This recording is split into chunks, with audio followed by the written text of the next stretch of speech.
Welcome to Seven Hills Tales, where we unravel mysteries from Lisbon's Seven Hills to the world's shadowed corners. I'm Francisco, and today we're embarking on a quest into the enigma of the Knights Templar, led in Portugal by the brilliant Gualdim Pais. This isn't just a tale of crusades or gold.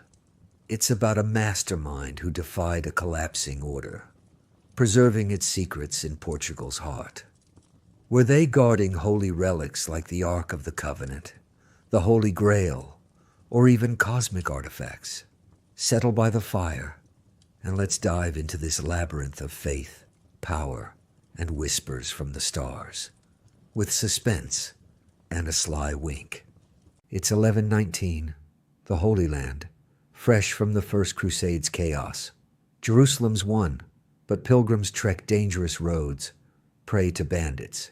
French knight Hugues de Payens gathers 8 comrades to form the poor fellow soldiers of Christ and of the Temple of Solomon. They vow poverty, chastity, and obedience, guarding travelers.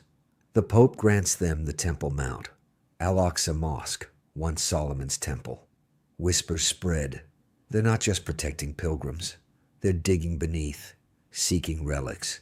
Picture torchlit tunnels, dust swirling, picks striking stone. The Ark of the Covenant, described in Exodus 25:10-22, a gold-clad chest with cherubim wings holding the 10 Commandments, said to channel divine power. Armies felled, seas parted. Or the Holy Grail, the cup from Christ's Last Supper, in Matthew 26:27-28, carried by Joseph of Arimathea to Britain, promising eternal life. Some tales speak of the lance of Longinus from John 19:34, the spear that pierced Christ's side, wielding unearthly might. Others hint at the Shroud of Turin, a cloth bearing a man's image linked to Christ's burial in Mark 15:46.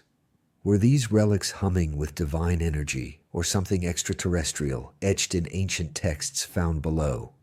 The suspense is electric. By 1129, the Pope's bull Omnidatum Optimum crowns the Templars untouchable. They evolve into Europe's first bankers. Kings borrow gold. Pilgrims deposit wealth for safekeeping. Their red cross becomes a symbol of power. In Portugal, Afonso Henriques, the first king, grants them land in 1128, laying roots for Tomar's fortress. Enter Gualdim Pais, born in Braga around 1118, a knight forged in the Reconquista's fire. At 29, he leads the charge to capture Santarém in 1147, a bloody triumph against the Moors. By 1160, as Portugal's Templar master, he begins shaping the Convento de Cristo in Tomar, a fortress of stone and secrets. Its round church, modeled on Jerusalem's Holy Sepulchre, pulses with mysticism.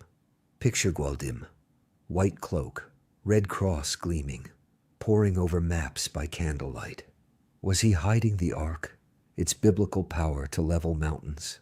The Grail, glowing with divine promise? Or the lance, radiating unearthly energy? Some whisper of scrolls, ancient knowledge from the Temple Mount, hinting at visitors from the stars. Gualdim's vision feels larger than Earth. Power breeds enemies. By 1307, the Templars' wealth, castles, gold, relics, draws envy.